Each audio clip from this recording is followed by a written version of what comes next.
Fíjense que la manera quizás, dicen los expertos, de entender las escritoras es verla, o mejor dicho, estudiarla como se estudia una narrativa.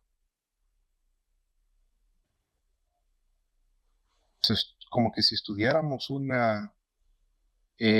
libro que nos está contando algo, que tiene una secuencia, y donde hay muchas cosas que no hacen sentido cuando las vemos de manera parcial.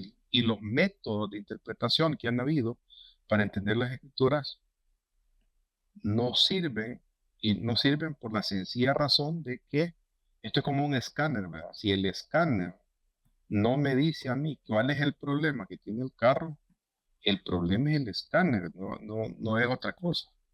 Entonces, si cualquier método de interpretación que yo tenga no saca a la luz la realidad de lo que está sucediendo en las escrituras, quiere decir que el método está mal. Yo tengo que cambiar del método, porque si me pongo a analizar Quijote de la Mancha y la gran conclusión de mi método es que se trata de molinos de viento, hay un serio problema en la interpretación, en lo que estoy leyendo, porque lo más probable es que estoy haciendo las cosas de manera parcial.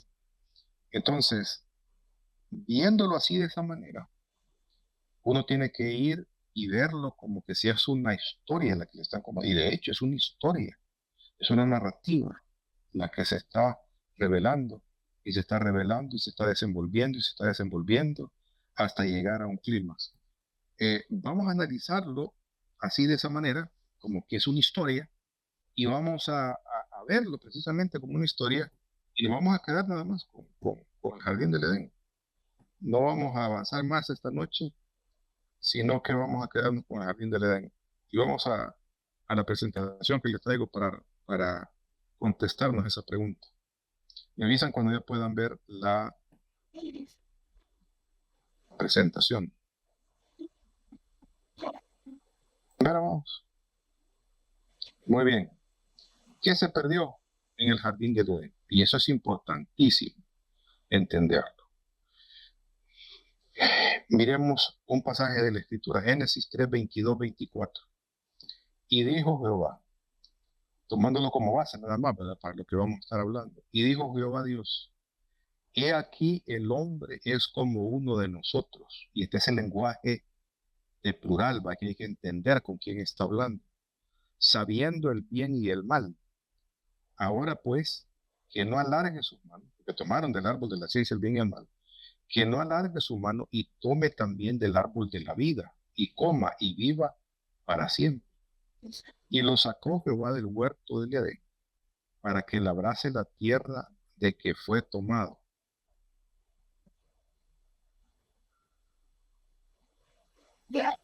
Bienvenido.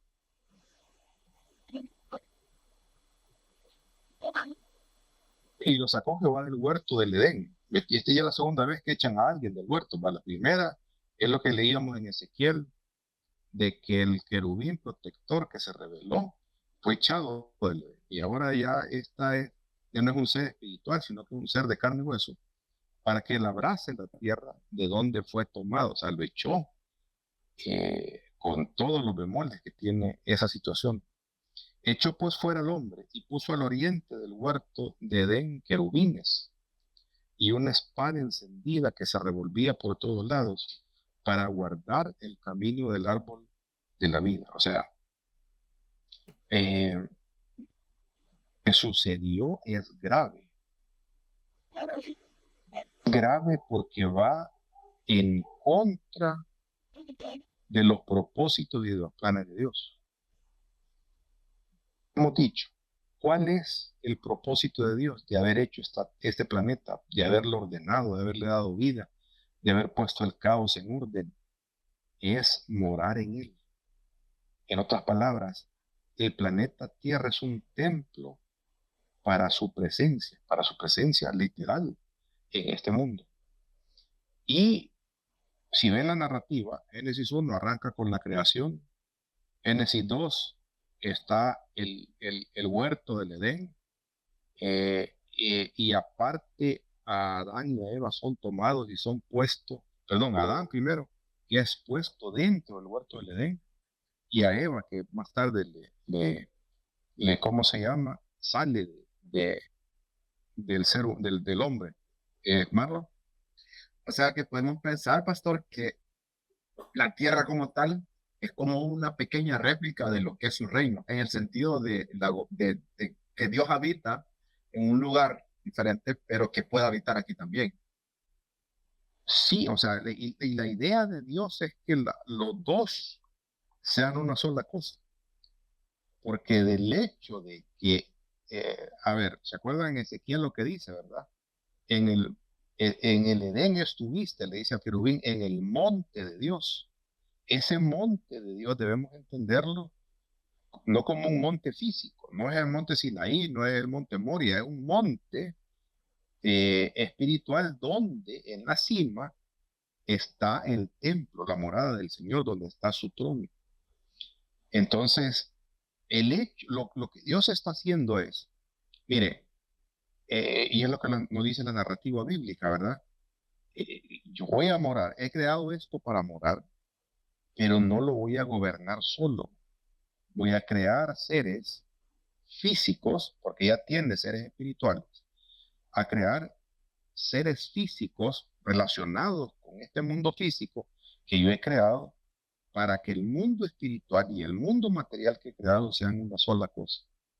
Y que junto a los seres espirituales y los seres materiales que ha creado, gobernar esta creación.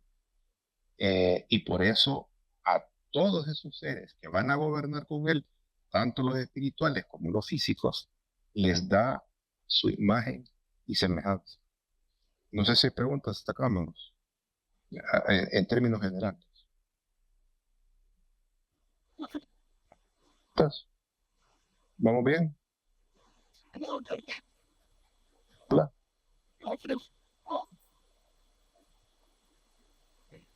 Ok, sigamos.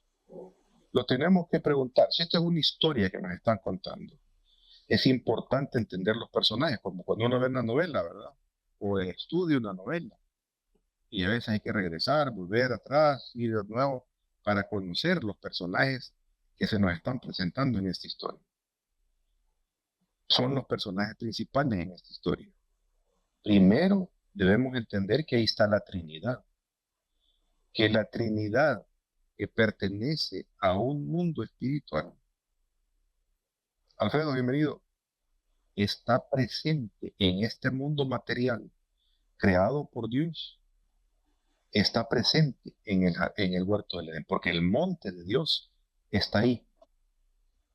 ¿Vamos hasta acá? ¿Estamos de acuerdo? Cris, bienvenida. Gracias, pastor, perdón la tardanza. Estamos con lo de la Trinidad, hermanos, que está ahí presente en el jardín del Edén. ¿Estamos claros? Es el lenguaje plural que el Señor ocupa para decir, hagamos al hombre. El hombre ha venido a ser como uno de nosotros, que entiende, que conoce el bien y el mal. Ese lenguaje plural, muchos han creído que se trata de una conversación con la Trinidad. Pero por ser uno no se habla a sí mismo, hagamos una pizza para comerla. Uno dice, voy a hacer una pizza para mí, me la voy a comer. Uno habla hacia uno mismo. Y Dios siempre que se habla a sí mismo, nunca se habla en plural, se habla en singular. Pero a este lenguaje que hay en Génesis, nos dice que está hablando, por lo que sabemos del resto de la escritura, está hablando con su concilio celestial. Porque dice, hagamos al hombre, quiere decir que es previo a la existencia del ser humano.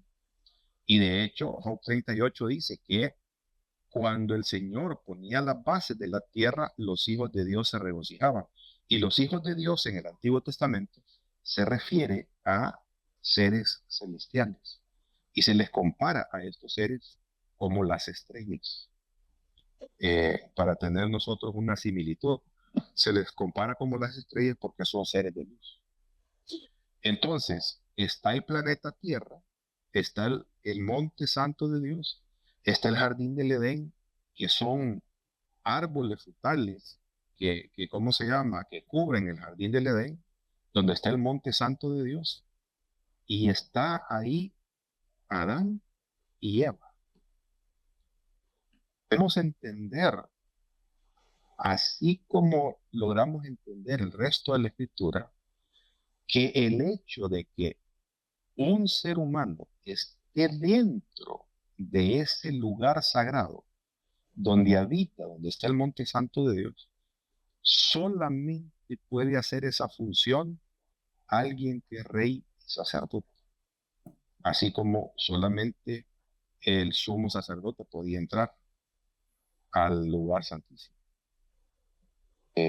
Y cómo se llama en el templo de la misma manera. O sea, tienen un llamado especial para poder estar dentro de, eh, del huerto del Edén, de poder servir, de poder ministrar en presencia del Señor en ese lugar sagrado. Y luego, fuera del Edén, porque uno no puede ser rey y sacerdote de nada, está el resto de la humanidad que el Señor ha creado. Porque el problema que tenemos con las traducciones es que se habla de que el Señor crea a Adán, pero Adán también significa humanidad, al hombre, humanidad, a seres humanos. Entonces, viendo el resto de la creación de Dios, Dios no es que creó una sola especie de algo, Él creó una variedad de cosas. Igual con el ser humano, igual con los seres espirituales. Los seres espirituales sabemos que no todos son lo mismo, no todos tienen la misma función, no todos tienen el mismo rango. En la jerarquía espiritual está la Trinidad, que es la cabeza de ese concilio divino, pero hay jerarquías, están los hijos de Dios, que aparecen en la Escritura, que también en el Antiguo Testamento, en el Antiguo Testamento como en el Nuevo se le llama ancianos, que son los 24 ancianos que aparecen en Apocalipsis.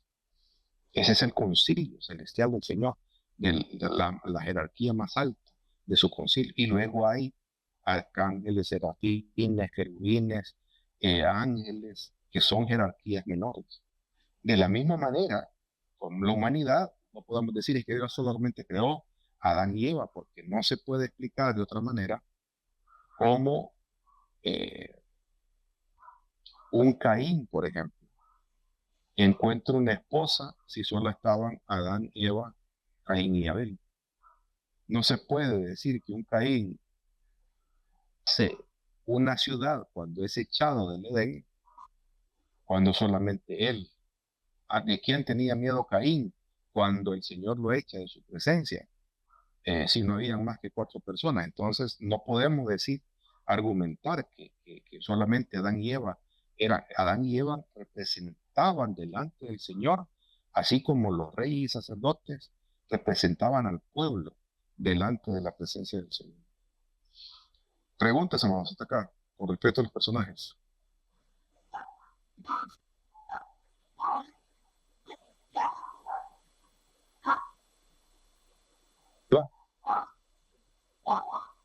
¿Estamos claros? ¿O hay algo confuso?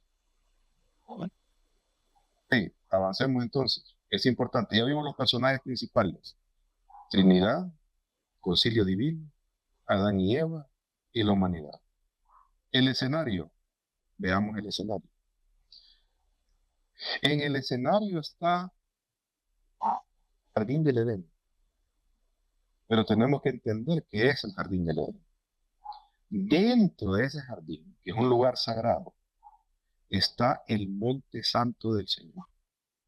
El Monte Santo del Señor, por el resto de la revelación que hay en la Escritura, es el lugar donde en su cima está el templo no hecho por manos humanas, donde está el trono del Señor. Cuando el Señor le ordena a Moisés que haga el tabernáculo, le dice que tome modelo de las cosas celestiales, porque en el monte Sinaí a Moisés se le dio a conocer ese templo espiritual. Y lo que tenemos, el tabernáculo y el templo, son presentaciones materiales de lo que es ese templo celestial. Pero que para Dios las dos cosas son uno. Ese templo que está en los cielos y el templo, el tabernáculo que está aquí en la tierra. Luego nos dice la Escritura que hay un árbol de vida. Este árbol ha sido investido por el Señor para que aquel que coma de ese árbol tenga vida eterna. Los seres celestiales no necesitan comer de ese, porque aunque tienen un día de nacimiento, son seres eternos. Pero el ser humano ha sido creado mortal, por eso nos tomó del polvo. Y cuando sale del Edén, le dice al Señor, del polvo eres y al polvo volverás. Estoy hablando de nuestra mortalidad. Y de acuerdo al resto de la revelación de la Escritura, la muerte es un espíritu, porque esa muerte, allá en los últimos capítulos de Apocalipsis, dice que va a ser echada al lago de fuego. La muerte es el último enemigo de los planes de Dios para establecer su reino eterno. Y está el árbol de la ciencia del bien y el mal. Ese árbol también, el comer de sus frutos faculta a una persona para salir de la inocencia y saber distinguir entre lo que es bueno y lo que es malo. En otras palabras, ser uno que puede distinguir el bien y el mal desde la perspectiva humana, desde la perspectiva estando yo alejado del Señor, y por eso la prohibición, ¿no? En otras palabras, el requisito para permanecer dentro del jardín del Edén era no tocar ese árbol de la ciencia del bien y el mal. Hombre, el ser humano, Adán y Eva, y el resto de la humanidad que estaba afuera, estaban en una etapa de inocencia, sin conocer el bien y el mal, más que saber cuáles son los planes y la voluntad del Señor. Y por eso el acceso al árbol de la vida. El Señor le dice, podés comer de todos los árboles, menos, y eso quiere decir que podía comer de los árboles físicos, de todos los árboles frutales que vienen ahí, menos del árbol de la ciencia y bien y el mal. Porque en el momento que comas de eso, vas a morir. ¿Y por qué vas a morir? Porque ya vas a saber discernir el bien y el mal por tu propia cuenta, pero eso te va a alejar de mi presencia, te va a alejar de mi reino, y como consecuencia de tu pecado vas a morir. Marlon. Consulta, pastor, pero será literal, era un fruto que de verdad le iba a cambiar esa perspectiva al hombre, o literalmente solo Dios estaba probando si era obediente, porque podía haber sido un fruto X que no tuviera ningún poder, en general, digamos, cualquier cosa, digamos. Fíjate, Y yo creo que es un fruto literal, porque si ves el árbol de la vida, por ejemplo, también es algo literal, porque lo vas a ver en el reino eterno del Señor que está presente el árbol de la vida. El árbol que hace falta en el reino eterno del Señor es el árbol de la ciencia, el bien y el mal. Que físicamente el ser humano, Adán y Eva, miraban y tenían, porque dice en la Escritura que el árbol de la vida y el árbol de la ciencia, el bien y el mal, estaban en el centro del jardín. Entonces todos los días se recordaban de la palabra que el Señor les había dicho de no tocar, de no comer. Y Adán, cuando le explica a Eva, mira Eva, ni siquiera toquemos ese árbol porque nos vamos a morir. Y cómo se llama, qué es lo que Eva le dice a la serpiente, ¿va? Es que no podemos ni tocar ese árbol, porque el Señor se lo dijo a Adán, pero Adán ha instruido a la mujer que Dios ha sacado de su propio cuerpo. Hermana Carmencita. Solo agregar un poquito lo que está diciendo el hermano Marlon cuando si era real lo del árbol, porque la palabra dice que era atractivo para Ujú. verlo, A o la sea, vista, para a mí. la vista, Sí, exactamente. ajá, ajá. Vale, pero lo que yo quería preguntar, pastor, es algo, no sé, que me quedé ahí, que siempre los niños lo preguntan y bueno, Ujú, en cuanto, vaya, el Señor creó a Adán y Eva, ujú. y cuando después nacieron los dos hijitos, uno se murió, bueno, o sea que cuando el Señor creó a Adán y Eva, hizo más seres humanos. Y claro, por supuesto. La Biblia no lo registra, ¿verdad? Pero, ¿Cómo no? ¿Cómo no? Lo que pasa es que las versiones que tenemos, como solo la ajá, Reina Valera lee, ajá. Vaya, porque vea, siempre, vea esta versión, por ajá, ejemplo. ajá, Es que no se puede explicar muchas cosas que están en la narrativa bíblica, no se las puede explicar solamente si hay dos seres humanos en el mundo. sí, sí, sí, Ahorita le pongo la nueva traducción viviente, que es una traducción bastante moderna. Génesis 1, creo que es el 21. No. Dice el versículo 26. Estamos claros que el capítulo 1 es donde Dios está creando todo. sí, Entonces dijo Dios, versículo 24, que la tierra produzca toda clase de animales, plural, que cada uno produzca crías de la misma especie, animales domésticos, animales pequeños, que corran por el suelo y animales salvajes, plural, todo plural. Y eso fue lo que sucedió. Dios hizo toda clase de animales salvajes, animales domésticos y animales pequeños, cada uno con la capacidad de producir crías de la misma especie, y Dios vio que esto era bueno.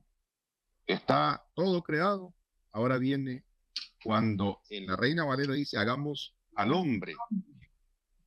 Aquí dice, versículo 26, entonces dijo Dios, hagamos a los seres humanos ajá, ahí a está, nuestra imagen ajá, para que sea como nosotros. ajá, ¿Y seres humanos es uno o son varios? son varios. Pastor, Exactamente. entonces Ajá. usted mencionó algo que Adán y Eva era la representación de todos los demás, todos Exactamente. los demás seres humanos que creó. Exactamente. Así funciona el reino del Esa Señor. es la respuesta. Ajá, Hay un sumo sacerdote que representa al resto del pueblo. ajá, bueno, pues sí, pastor, gracias. Sí, sí, ¿Ok? gracias. Y alrededor, ya estos son árboles físicos y son árboles que no es que tengan el potencial de producir frutos, sino que son árboles frutales y son productos terminados. En otras palabras, lo que el Dios le está mostrando al ser humano es lo que puede llegar a ser el resto del planeta, siendo, obedeciendo, si el reino del Señor se estableciera en este mundo. ¿Con qué objeto lo hace el Señor? Para poder el resto del planeta, todo lo que es el Edén, replicar el Edén en el resto del planeta. Por eso la bendición va, multiplíquese, sojuzguen la tierra, los animales, ¿cómo se llama? Porque lo dice Salmo 8, que le dio gloria y majestad al ser humano. Y fuera del Edén está el resto de la tierra. Tierra común y corriente, tal vez no como la conocemos ahora, porque después de la caída sí hubo una maldición en la tierra, ¿verdad? Como había sido formada. ¿Y qué es lo que dice Romanos, el apóstol Pablo en los Romanos? Que la tierra fue sujeta a vanidad y que está esperando, dice, que el reino del Señor se establezca para ser liberada y gozar de esa libertad con la que fue creada. Y esa libertad, le compara el Señor, esa alegría es la libertad de los hijos de Dios. ¿Tenemos claros los personajes y tenemos claros el escenario, hermanos, de la narrativa bíblica? Hola, ¿estamos? Estamos repasando, ¿verdad? Nada nuevo. Antes de la caída, es importante saber cómo era la cosa antes de la caída. Importantísimo. Porque si uno no entiende cómo era antes, nunca va a conocer cómo es lo que Dios quería, qué es lo que el Señor quería, cómo quería el Señor que funcionara. Estamos, veámoslo. Desde la caída, porque Dios está en su monte santo y Él dice que el séptimo día es el día consagrado para su reposo, que está hablando de ejercer gobierno sobre todo lo creado, tanto en las esferas espirituales como en las esferas materiales. Debemos entender, amados, que el jardín del Edén es el centro de gobierno del Señor. Ese centro de gobierno es exactamente cuando se describe el trono del Señor en los cielos. Por ejemplo, cuando Isaías habla, dice, y me mostró el Señor, porque lo ve en visión, un trono alto y sublime. ¿Por qué le llama alto? Porque él no alcanza a ver en la cima de ese monte a donde está el trono del Señor. Y lo lleva porque está hablando del templo y las faldas del Señor y se llenaban el templo. No está hablando del templo físico en Jerusalén, está hablando de ese templo celestial, el Señor. Número 2, Adán y Eva son reyes y sacerdotes porque ellos ministran en la presencia directamente del Señor. Ellos son parte de la gloria de Dios. Déjenme decirles otra pieza de información, que eso sale más adelante en las Escrituras. Si lo quieren ver así, Dios tiene un concilio divino. ¿Cómo abre Job? Abre con los hijos de Dios, seres espirituales, presentándose delante del Señor. Y la traducción, la que estamos ocupando para los devocionales, habla de que está este ángel que es el ángel acusador. En otras palabras, este es un fiscal. Este no es el querubín que cayó, porque si nosotros nos caímos y no tenemos entrada, si no es por la sangre del Señor, ya se imagina usted este ser espiritual, no va a tener entrada al concilio divino jamás. Ahora que ese concilio divino es Dios mismo en su trono, en su monte santo, y alrededor está ese concilio divino, Adán y Eva vienen a formar parte de ese concilio divino. Y esto es glorioso, amados. ¿Qué es lo que ocurre en ese concilio divino? Ahí Dios fragua sus decisiones al resto de los seres que están ahí. Les voy a dar un ejemplo que ocurrió aquí en la tierra de ese concilio divino. Dos ejemplos. ¿Ustedes se acuerdan cuando Josafat llegó a visitar a Acab?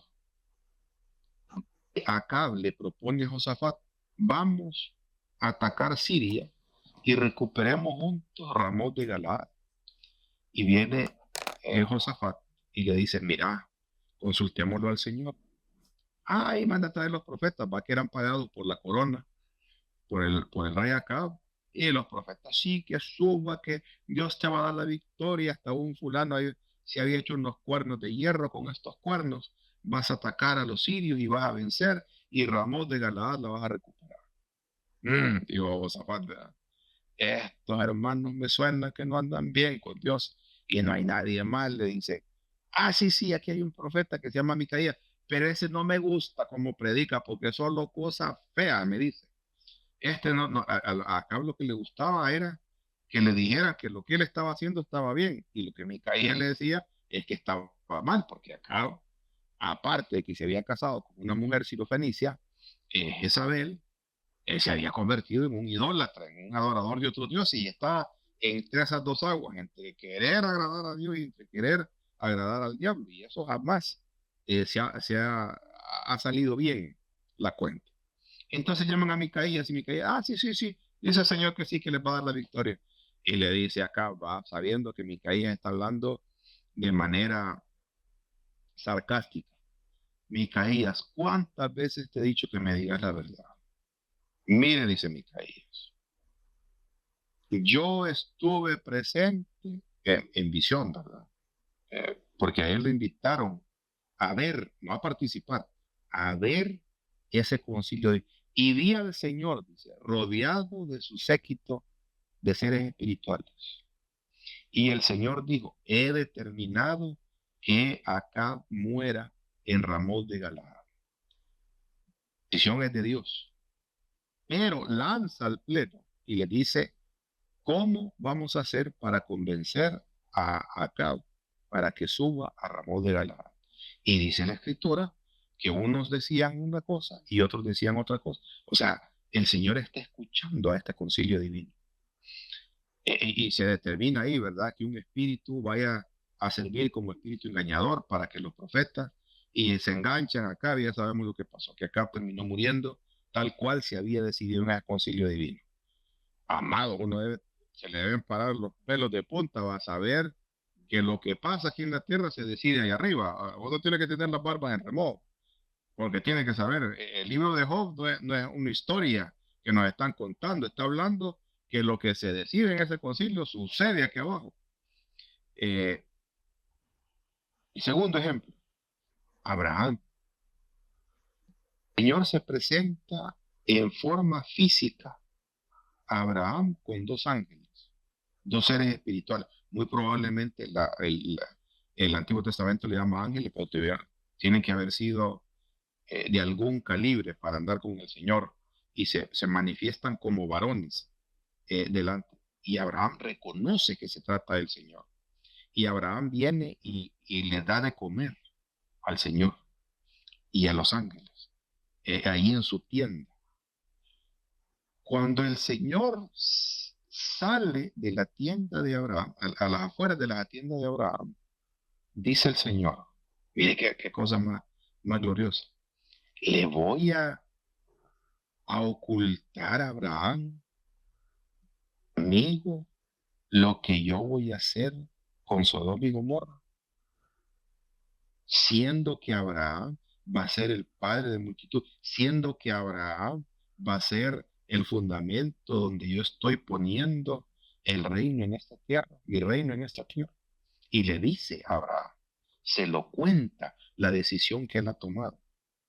Y Abraham tiene que interceder porque sabe que el otro sobrino está ahí, va, que lo ve él como que si fuera un hijo. Adán y Eva, amados, tienen ese chance, ese privilegio de interactuar con Dios y ser parte de ese concilio celestial. Que son seres humanos, igualitos que nosotros. Pero Dios los toma en cuenta para las decisiones. ¿Por qué los toma en cuenta? Porque ellos son sus reyes, sus sacerdotes que van a comunicar al resto de la comunidad las decisiones que Dios toma. En otras palabras, le tienen que hacer saber al resto de la humanidad cuál es la voluntad del Señor. Pero Dios solamente revela su voluntad cuando uno está sometido a su reino. El problema con optar al árbol de la ciencia, los frutos del árbol de la ciencia y el mal, es que ahora las decisiones las tomo yo como ser humano. Y ahí ya no puedo ser parte del reino del Señor. Porque no pueden haber dos reyes en el reino del Señor. Solamente puede haber uno. Se tiene que hacer la voluntad de Dios. Por eso el Padre nuestro, ¿verdad? Venga a nosotros tu reino, hágase tu voluntad, así como se hace en el cielo, que se haga también aquí en la tierra. ¿Cuándo es que viene el reino de Dios a nuestra vida? Cuando la voluntad del Señor predomina por encima de la nuestra. Dios gobierna, número 3, a través de la humanidad, todo lo que ha creado. Y por eso faculta a la humanidad a su imagen y semejanza para que funcionen de acuerdo a sus propósitos, a su riqueza, a su prosperidad, a su bondad, y que vayan al resto de la humanidad y al resto de la creación, y que eso que están viendo en el Edén sea una realidad en toda la tierra. Por eso están facultados a su imagen y semejanza. Y en ese momento, amados, si esto hubiera salido bien, lo cual sabemos que ya no salió bien, si esto hubiera salido bien, tendríamos un planeta totalmente diferente. No conoceríamos el hambre, no conoceríamos el dolor, no conoceríamos la pena, las emociones, ¿cómo se llama? Que nos llenan de tristeza, de ansiedad. sería una cosa maravillosa que la voluntad del Padre Celestial, la voluntad de la Trinidad, se haría en todas partes del planeta. La tierra y el cielo serían una misma cosa. ¿Y qué hay fuera del jardín del Edén? Está este espíritu al que el Señor en la narrativa bíblica le llama la muerte. ¿Qué es la muerte? La muerte es el verdugo que ejecuta, que hace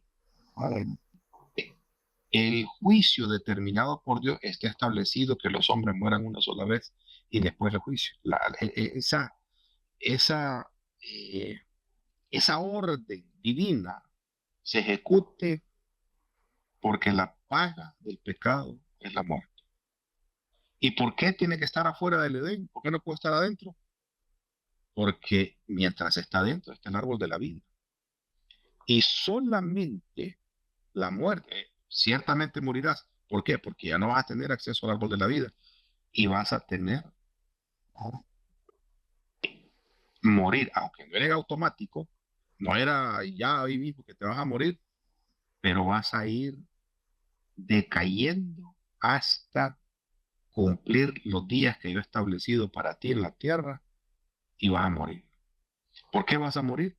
Porque la paga del pecado es la muerte. Preguntas, amados.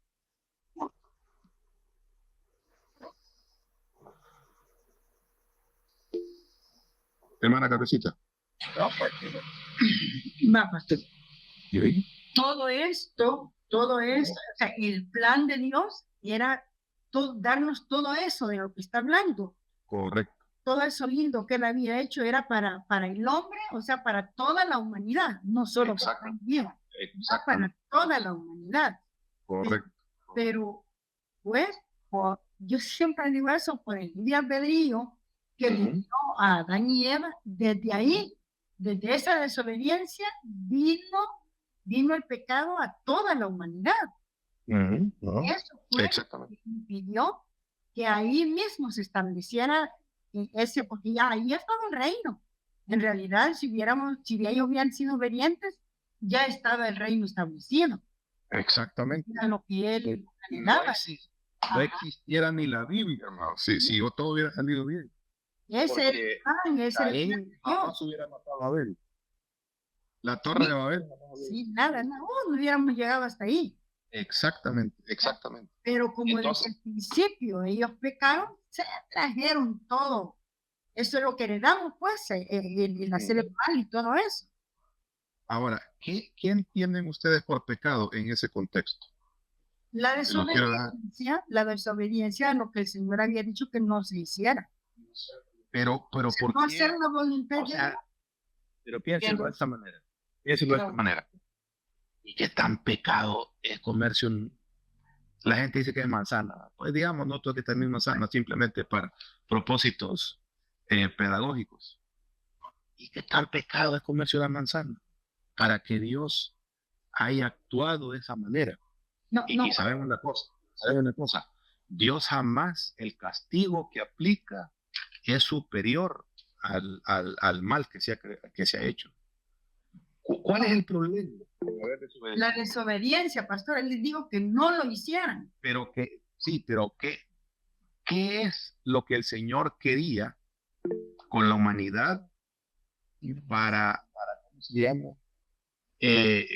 Porque, a ver, seamos sinceros, ¿cómo definimos nosotros pecado? Pecado decimos, es que este baila, este fuma, este baila pegado, este toma. Esos son los pecados para nosotros. Pero ninguno de esos pecados está ocurriendo ahí. Aquí no hay un problema de fornicación, no hay un problema de adulterio, no hay un problema de borrachera, no hay un problema de cómo se llama, de homosexualidad. No hay de los pecados que conocemos nosotros, no hay pecados groseros, ni de muerte, ni de nada. ¿Por qué la gravedad de lo que ha sucedido? ¿Cuál es el problema? ¿Qué es lo que trae esa desobediencia. ¿Cuáles son las consecuencias que trae esa desobediencia? A La ver, muerte. primero, en orden de aparición, Marlon, después Claudia y después Beatriz. Quizás el tema de pecado lo define Dios en su ley, porque hay ciertas cosas que, por ejemplo, a nosotros se nos dice no matarás, pero Dios mandó a matar a ciertos por la maldad, digámoslo así. Entonces, quien lo define es Dios. Media vez Él pone su ley y dice que no se haga, ya es un pecado, es decir, ya se pierde el tema de gobernanza de parte de Dios. Es como la Constitución, ¿verdad? Nosotros, aunque no crean, la gente, aunque es ignorante, hay una Constitución que rige el país y lo define el Estado. Bueno, las leyes se reforman.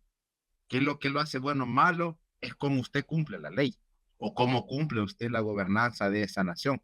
En este caso, el pecado es eso. Dios define lo bueno y lo malo, lo que es correcto y lo que no es correcto. Porque era pecado comerle los panes de propiciación, digamos. Pero ¿y por qué lo comió David? Estaba consagrado para el sacerdote. Pero no te estás contradiciendo con lo que estás diciendo. No, porque al final, ¿qué es lo que me hace a mí pecar? Porque yo digo malas palabras, por decirlo así. O porque mis malas palabras ofenden a mi prójimo y a Dios. Ah, caliente, caliente, caliente, caliente. ¿Cuál es el gran problema con yo depender? Porque ese es el problemón que está presente. ¿Hago la voluntad de Dios, que es buena, agradable y perfecta, o hago mi propia voluntad? ¿Cuál es el problema? Si fuimos creados buenos, porque no nos creó malos el Señor, no nos creó pecadores, nos creó inocentes. Y es más, los niños no nacen pecadores como mucha gente. Es que tiene el pecado original. El Señor dice, va, de los tales es el reino de los cielos. Y el reino de los cielos no puede ser para el pecador. Si tuviera pecado original, los niños también necesitaran redención. Por eso los católicos bautizan, porque creen en el pecado original. Nosotros, hasta que tenemos uso de razón, nos arrepentimos, bautizamos a los muchachos que ya entran en un estado de que entienden el bien y el mal. ¿Cuál es el problema con que yo entienda el bien y el mal de la voluntad de Dios, que va en contra de los planes de Dios, lo que Dios quiere para este mundo, lo que Dios quiere para la humanidad? ¿Cuál es el problema? No sé si Claudia estaba después Beatriz. Sí. Buenas noches. Bueno, una vez que según la narrativa, cuando la serpiente está hablando con Dios, hay una parte en la que dice este, que Eva, cuando ve el fruto, nuevamente, después de lo que le dijo la serpiente, de que no van a morir, sino que serán como dioses, dice que cuando vio el fruto, lo vio codiciarle la sabiduría que le daría ese fruto. Entonces deseó por encima de la orden de Dios, de las palabras de Dios. Entonces creo que el pecado, o sea, el grande, es una de la indiferencia hacia la orden directa de Dios al decir que no había que comer de eso. Y, lo que tenemos en esta narrativa dice que había el árbol de la vida y el árbol de la ciencia del bien y del mal. Dos que estaban ahí. El árbol de la vida es dándonos al Señor lo que Él estima necesario para la vida de nosotros. Elegir el fruto, no precisamente deseando a lo que sabe el fruto, porque había muchos frutos ahí, ¿verdad? O sea, escasez de comida no había ahí. Eligieron ser como dioses, o sea, eligieron tener su propia voluntad, su propia razón. Y este es el gran problema. A partir de ahí todo ha sido una degeneración, porque el hombre juzga bajo el razonamiento humano, no como lo hace Dios en la soberanía y en la santidad, en la bondad, en la plenitud de Él, ¿verdad? Ujú. Separarnos de ese gobierno del Señor y pues como dijo la serpiente, será como Dios, o sea, van a tener voluntad y van a decidir, a juzgar. O sea, Ujú. hasta este día sucede en el ser humano. O el hecho de que cada mundo cada cabeza es un mundo, ¿verdad? Ujú. Y entonces la limitación de la perspectiva humana jamás, o sea, no tenemos esa, digamos, es lo que el Señor hace pues, en su gobierno desde su perspectiva. Y de hecho, como hijos del Señor, todo lo que hacemos nosotros, incluso en la obra del Señor, cuando está en nuestras manos, es limitado. O sea, limitado. En el Señor tenemos nueva fuerza. Siempre es en Él, no es Ujú. en nosotros. Sí, sí, amén. A ver, Beatriz. Lo que he entendido durante toda eh, esta capacitaciones es el orgullo. Y es lo que creo que han explicado nuestros hermanitos. El querer ser como Dios y que el mismo diablo o Satanás o el ángel caído fue lo que pretendió. Ser como Dios, entonces eso es un orgullo. A ver, ¿alguien más que quería participar? ¿Tu hermana Carmesita tiene la mano levantada? ¿O la debo levantada? Yo lo que entiendo en resumen de todo eso, que ya estoy todo confundida, entonces es la desobediencia. Pero es que desobediencia, O sea, poner en esto y decir, no, a ver,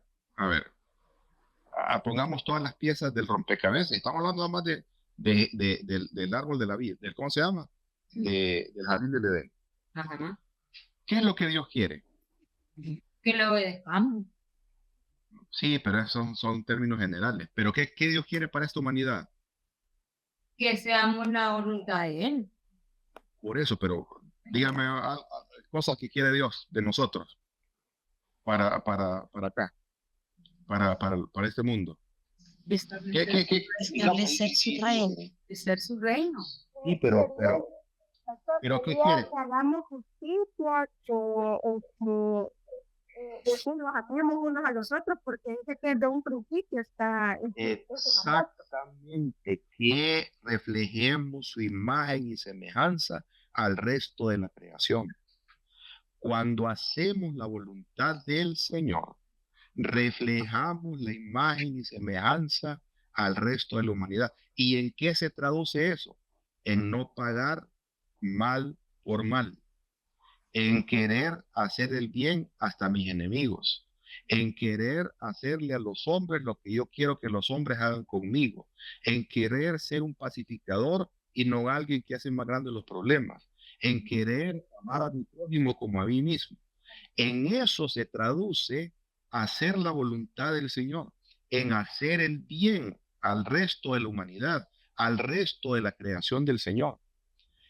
Yo puedo decir que soy muy espiritualoide y si golpeo al chucho, estoy siendo un hombre violento.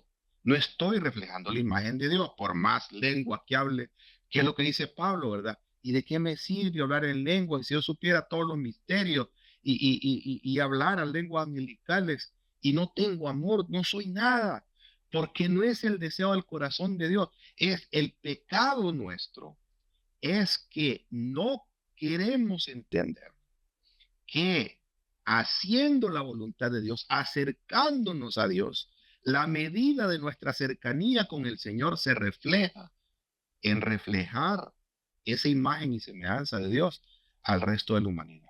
Y yo tengo que preguntarme como cristiano, es que, mire pastor, yo no bailo, yo no fumo, yo no tomo, bueno, está perfecto, no te voy a decir que no está malo, pero cuando a alguien le van bien, no te da envidia.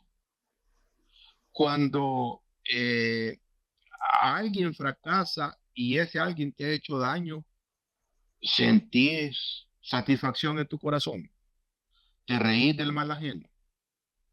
Eh, pudiendo hacer el bien, no lo haces porque sos egoísta y sos mezquino. Y puede ser que no bailes, ni fumé, ni chupé, ni bailes pegado. Gran problema es lo que sucede después del Edén. ¿Qué pasa con el Edén, después del Edén? Dos hermanos de padre y madre viniendo de la misma fábrica, que uno envidia y se llena de celos al otro simplemente porque el Señor aceptó la ofrenda del hermano menor. ¿Y cómo paga? Y mire la deshumanización que tiene este muchacho por estar lejos de Dios.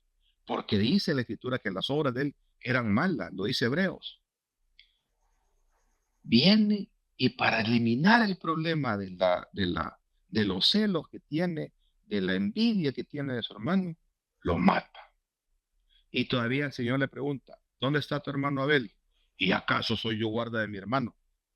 Mire, si la raza humana hubiéramos hecho caso, no hubiéramos desobedecido, nunca hubiéramos tomado el árbol de la ciencia, el bien y el mal, esto fuera amor y paz por todas partes, amado.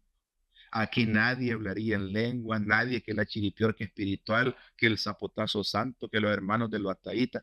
Aquí lo que habría es una paz y un deseo de hacerle el bien a todo el mundo. El gran problema que tenemos los seres humanos, llámese cristianos, que supuestamente conocemos la voluntad de Dios, es que pudiendo hacer el bien, no lo hacemos y dice la Escritura que eso es pecado. El problema con adulterar, con fornicar, con mentir y dar falsos testimonios, no es que sea, ay, que sí, que el hermano, que pongámoslo en disciplina y que no sé, es porque le hacemos daño a nuestro prójimo. La medida que sabemos como Dios está obrando en nuestra vida es que tan bien le hacemos a nuestro prójimo. Aquí, si no hubiéramos caído, si no hubiéramos tomado del árbol de la ciencia, el bien y el mal, hermanos, aquí ¿cómo se llama? El cantante no, los cantantes no harían show, sino que harían música, pero no música de tristeza, sino música de alegría. ¿Cómo se llama? Los maestros enseñarían la grandeza de vivir bajo la autoridad del Señor, el gozo y la alegría que es. Y todos los seres humanos hacíamos lo mejor de nosotros para bendecir la vida de otras personas. Eso es lo que Dios está corrigiendo con volvernos a meter a su reino. No sé si está claro, amados. Amén. ¿Y cómo somos los cristianos? Religiosos. ¿Por qué somos religiosos? Ay, que no vaya a caer un hermano en pecado que no lo tiramos debajo del bus. Eso no es ser un hijo de Dios, eso no es ser un hijo del reino. Mire los amigos de Job, revise los amigos de Job y pregúntese usted, ¿son hijos del reino o son religiosos? Estos tíos son religiosos. ¿Por qué? Algo has hecho, Job. Vos quizás sos envidioso. Vos las riquezas las has hecho a puro usura, Job. Vos quizás, y lo acusan, amado. Mire, qué corazón de gente que en vez de llegar a alentar al hombre, que se supone que es amigo de ellos, así sea que el hombre hubiera pecado, hombre, un hijo del reino, levanta al ánimo, mira, oh, pero nadie, mira, oh, aquí está un pastelito de chucho para que te lo comas, hombre, no te acordes de tu dolor, mira, acordémonos de los tiempos buenos y cómo Dios te había bendecido. No, a juzgarlo, a juzgarlo, a juzgarlo, a juzgarlo, a ponerle el dedo. ¿Cuál es la intención? Que ellos quieren tener la razón. Yo digo, se está muriendo, amado.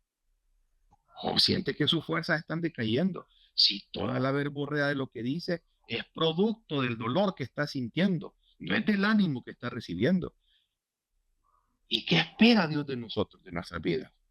Que seamos reconciliadores, no jueces. No podemos ser como jueces. Y mírenlo de esta manera. Y la pregunta es, cuando alguien venga y empiece a hablar mal de un hermano, porque mire que cayó en pecado, que no sé qué. Pregúntele usted, hermano, disculpe, ¿y usted estuvo en el concilio divino cuando se decidió esto con respecto a este hermano? ¿Y qué es el concilio divino? Ahí donde se toman las decisiones de todo lo que ocurre aquí en la tierra. ¿Usted estuvo ahí? No. Y una de las grandes lecciones de Job es, y yo no estuve presente en el concilio divino, ¿cómo chavos les voy a juzgar lo que no entiendo? No lo sé. Entonces, ¿qué me toca hacer? Llorar con el que llora, reír con el que ríe. Dios está, sabemos que somos hijos del reino cuando amamos a nuestros hermanos. El Nuevo Testamento, amados, está lleno de instrucciones para que los hijos de Dios hagamos el bien, comenzando de los evangelios, comenzando con las predicaciones de nuestro Señor Jesucristo. Miren si no, reunidos en la casa de Lázaro, una cena que había preparado Lázaro. Lázaro ya había resucitado y le prepararon esta cena. Y viene el Señor, dice la Escritura que tomó una toalla y se la puso. Lo que se ponían toallas en ese tiempo además era para servir. Y tomó, dice, un recipiente con agua y le lavó los pies a todos los que estaban ahí, incluyendo Judas. Dice el Señor, el Hijo del Hombre no vino a ser servido, vino a servir. Ven qué evangelio más deteriorado tenemos porque no entendemos las Escrituras. ¿Y qué tenemos ahora? Los superapóstoles, aquellos que hay que ni tocarlos, porque uy, mi hermano, ¿cuál es el cómo se llama? Ignoramos de cabo a rabo lo que Dios quiere establecer en este mundo. ¿Y saben cuándo abrimos las ventanas o las puertas del reino de Dios para que nos bendiga el Señor? Cuando tomamos como responsabilidad la vida de otro ser humano. Cuando en vez de señalarlo, le queremos ayudar. En vez de echarlo debajo del bus, lo queremos restaurar. Eso es ser imagen y semejanza de Dios. Fuera, amados, de la voluntad de Dios, no deshumanizamos como un Caín. O más adelante, el otro ¿cómo se llama? Que también se llamaba Enoc, pero va por la línea de Caín. Y este fregado había matado a 2 y se sintió orgulloso. Es que si el que me toque a mí, el Señor dijo que a Caín lo iba a castigar 7 veces, conmigo va a ser 70 veces 7. Y ese 70 veces 7 es lo que le saca el apóstol Pedro al Señor. Señor, ¿cuántas veces tengo que perdonar a mi hermano? 7 veces. No, le dice el Señor, hasta 70 veces 7, porque está erradicando la maldad que se había formado por la línea de Caín. Dios lo que está queriendo restaurar en nuestras vidas, no es que seamos espiritufláuticos, no es que, ¿cómo se llama? Que la unción y todas las grandes mentiras que se han predicado en los púlpitos y que no sé qué, y el fuego, y nada, ¿Y para qué sirven todas esas cosas? Para dividirnos, para separarnos, para los pentecostales y los bautistas, los del reino y no sé qué, con los de aquí, con los blancos, con los negros. Hermano, eso no es la voluntad del Señor. Eso no es el reino del Señor. El reino del Señor, la voluntad del Señor es que refleje, que primero que nuestra imagen y semejanza sea restaurada. ¿Para qué? ¿Por qué quiere Dios que nuestra imagen y semejanza?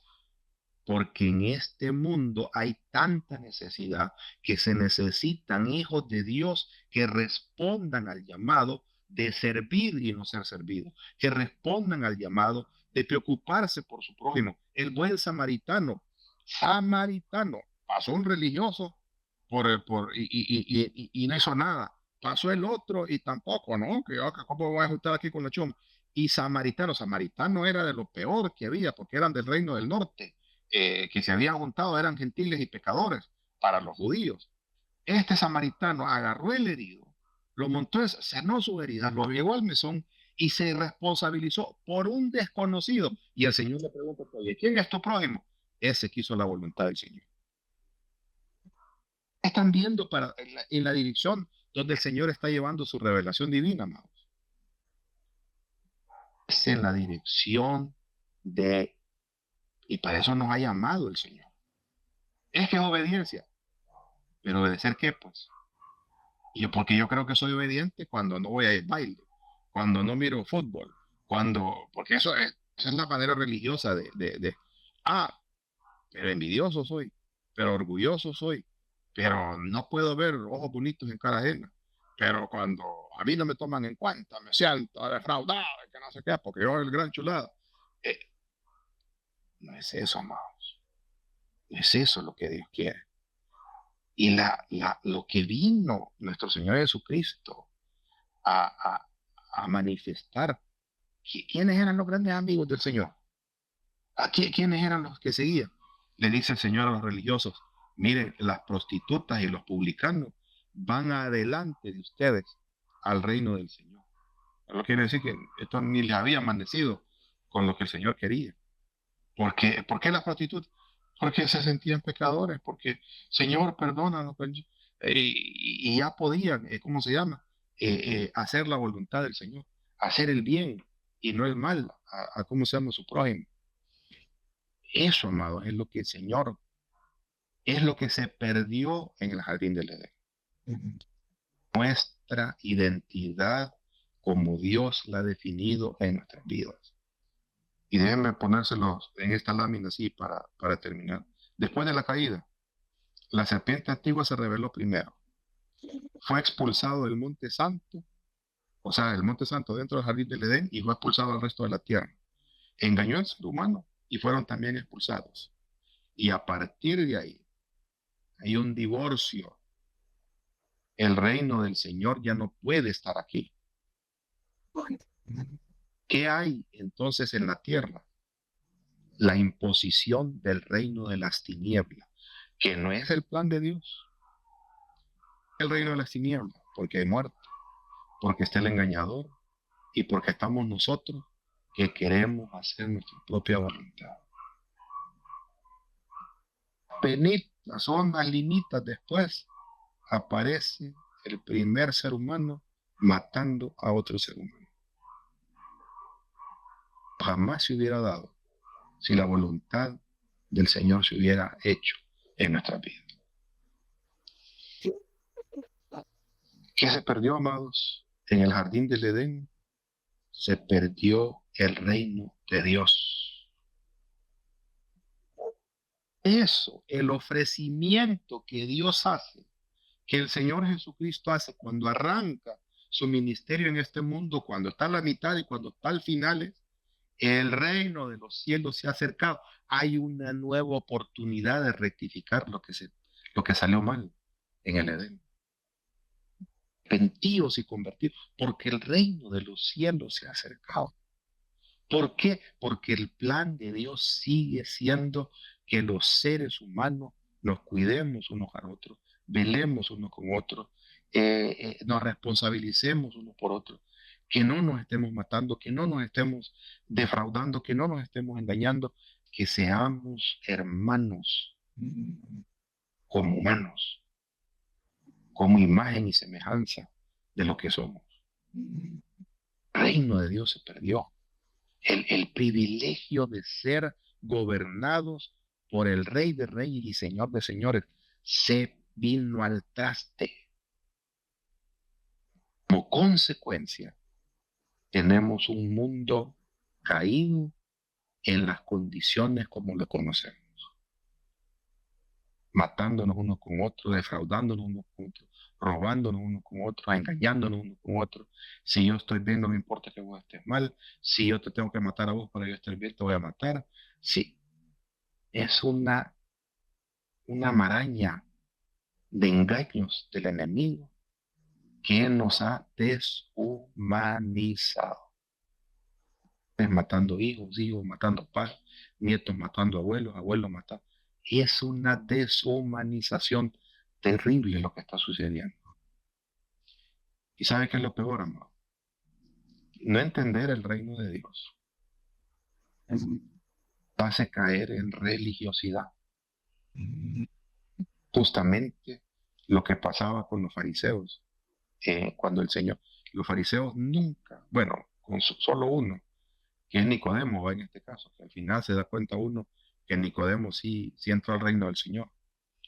Pero el Señor se lo dijo, si no naces de nuevo, no vas a poder entrar al reino del Señor. Se lo dijo en blanco y negro. Tal significa que estaba afuera, porque el ayuno del martes y los jueves, el ponerse allí en las esquinas de las plazas a orar por la gente, el que las filacterias de los bordes de los mantos tenían versículos bíblicos, el hacer discípulos, pero para ellos, no para el Señor, sino que para atraer la atención de la gente, porque eso era lo que les daba dinero, les daba prestigio, y seguían ellos en el poder.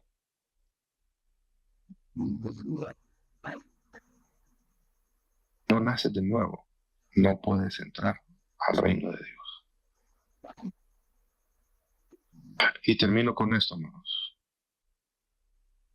Tenemos un enorme privilegio nosotros de ser parte de este reino glorioso en el presente. Presente. Créanme. Y un respaldo total de Dios cuando verdaderamente nos preocupamos y nos responsabilizamos por el resto de los seres humanos. No somos un número, no somos un nombre, somos imagen y semejanza de nuestro Señor. Somos creación de Dios para aportar su gloria y llevar su gloria a todo. Muchos de nosotros nos podemos preguntar, sí, ¿por qué me siento yo lejos de Dios? ¿Por qué tengo esos altos y bajos en mi vida espiritual? ¿Por qué si yo oro siento lejos a Dios? Por la sencilla razón de que no estamos oiga bien lo que dije, haciendo el papel que Dios quiere que nosotros hagamos. El bien. Le dice el apóstol Pablo a Timoteo, un pastor joven, insiste en esto, persiste en esto. Hijos de Dios, los hijos del reino, que se ocupen en hacer buenas obras. Pero es que, pastora, a mí no me alcanza el pisto. Ay, yo el tiempo no puedo, pastor. Es que fíjese que, con los recursos que yo tengo, solo de meter la mano. Esa es la gran escasez que tenemos. Porque tenemos cerrados los cielos, nuestro egoísmo, por nuestra manera de pensar de mundanos todavía, porque no nos ha hecho clic el reino de Dios en nuestra mente, en nuestros corazones, porque no vivimos ese reino en el presente. Y amados, crean, mire cómo es esto. El reino de Dios. Cuando sembraban ya estando en la tierra de Israel, en la tierra de Canaán, el Señor había dicho, miren, no cosechen todo lo que se siembra. Siempre dejen en los árboles, dejen espigas para que, ¿cómo se llama? Para que les puedan abrir las puertas a los pobres de su país y que lo que ha caído al suelo no lo recojan y denles oportunidad para que coman. Ve que eso pasa con Ruth, ¿vale? Le dan la oportunidad para ir a, ¿cómo se llama? A recoger eso. En nuestro caso, amados, ¿cómo yo te voy a permitir que vengas aquí a mi casa y a llevarte las tortillas La tortilla que yo me como, que vos te comas, no me la voy a comer yo. Ese es el mundo egoísta, el que tenemos. Cuando damos, cuando bendecimos, abrimos las puertas de par en par a recibir la bendición del Dios Todopoderoso. ¿Cómo es la matemática de Dios? No lo sé. No sé en mi humanidad cómo dar es mejor que recibir. Cómo hay quienes, dice Proverbios, retienen y son llevados a pobreza. Y hay quienes dan y el Señor los prospera. Esa matemática en la cabeza humana no funciona. Funciona en el reino del Señor. Hermana Carmencita. Solo una pregunta, pastor. Ajá. Sí, sí, sí. Usted dice que va la gente buena y que da y que no sé qué. Y hay mucha gente del mundo que es así, que no son cristianos y son bien buenos. En ese caso, ¿qué pasa? ¿Quiere que le lea algo? Ajá. Va, voy a leer la Biblia.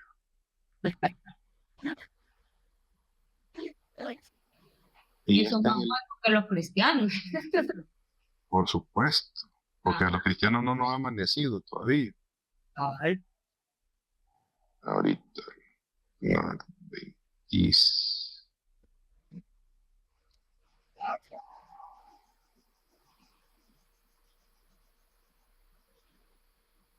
Ahorita,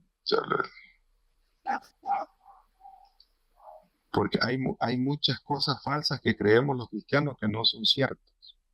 Ese es el gran problema. Y que las creemos como que si fueran verdad. Y no las encontramos en la Biblia. Aquí está. Se lo voy a leer. Es el juicio de las naciones. Esto es cuando el Señor venga aquí a la tierra. Cuando el Hijo del Hombre venga, y este es Cristo hablando, aquí no es un apóstol, no es un profeta, es el Señor hablando. Cuando el Hijo del Hombre venga en su gloria y todos los santos ángeles con él, entonces se sentará en su trono de gloria. Aquí viene el Rey y viene para quedarse. El plan de Dios original viene para cumplirse. Y serán reunidas delante de él todas las naciones, y apartará los unos de los otros, como aparta el pastor las ovejas de los cabritos. En otras palabras, aquí hay un juicio que se va a hacer en las naciones. Pondrá las ovejas a su derecha y los cabritos a su izquierda. Entonces el rey le dirá a las ovejas: id, benditos de mi Padre, heredad del reino preparado para vosotros desde la fundación del mundo. Espéreme. Hay aquí algo raro con nuestra teología.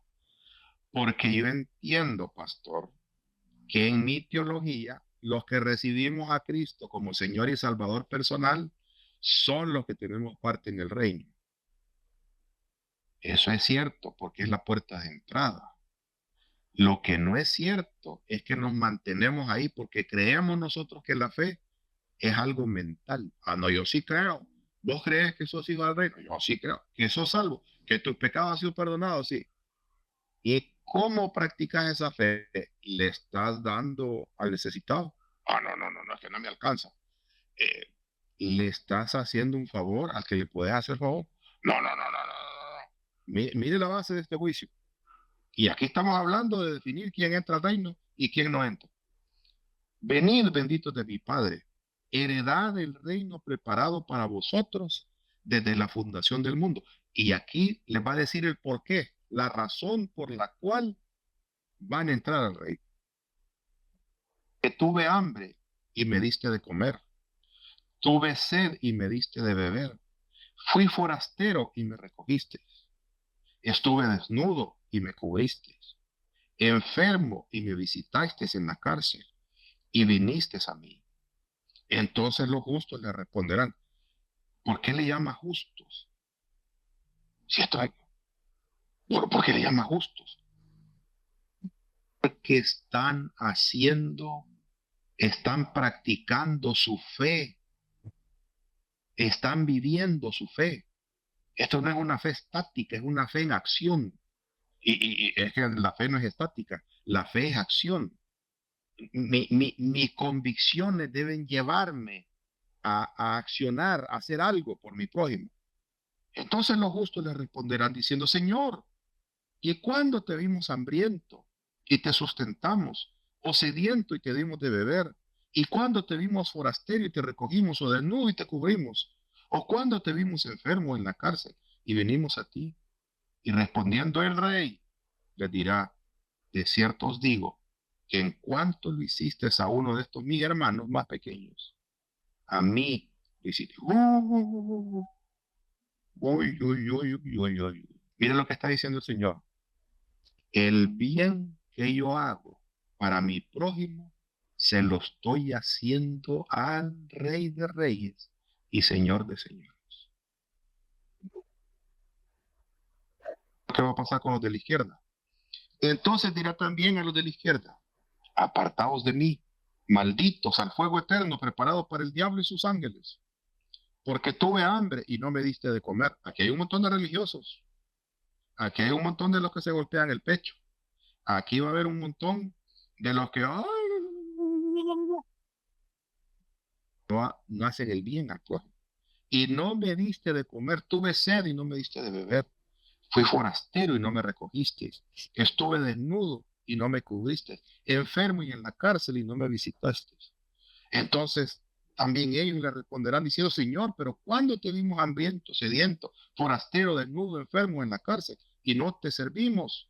Entonces le responderá diciendo, de cierto os digo que en cuanto no lo hiciste a uno de estos más pequeños, a mí tampoco lo hicisteis. Gente, amados, que vive bajo el temor de Dios y da a su prójimo. Porque sabe que el que da al prójimo, a Dios presta, a Dios da. Lo vemos ahí con una grande Biblia, hablando en público, pero creen en el Señor. ¿Por qué creen en el Señor? Porque están en el centro de la voluntad del Padre Celestial.